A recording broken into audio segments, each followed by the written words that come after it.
So there's a story in 1 Samuel chapter 15 in which God told King Saul to completely destroy the Amalekites.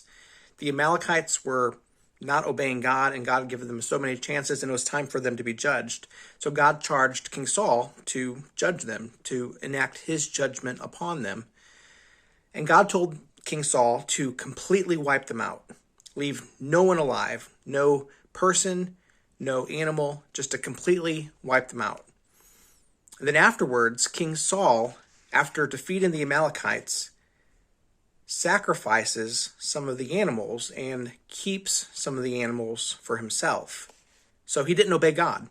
He kept some of the plunder for himself and justified it in his mind by sacrificing the best ones to God as burnt offerings.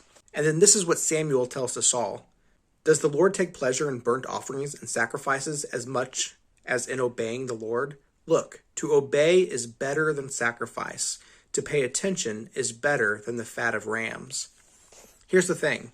Sometimes we justify in our mind what we want to do and think, as long as I do these other things that might be pleasing to God, then I can do whatever I want with the rest of my life. But that's not the way that God operates. He doesn't just want us to give him church on Sunday. He doesn't just want us to give him a tenth of our income. He wants us to do exactly what he's told us to do. He wants us to give him our lives. And if we're not willing to give him our lives, then all of our other sacrifices don't mean anything. To obey is better than sacrifice. Here's the thing. Don't give God your scraps. Don't give God just a few things that he's commanded in his word and then just keep the rest for yourself. Give God your life because that's what God deserves. Obey him, not just in the little things, but in all things. Jesus gave you his life, so that he calls us to give him ours.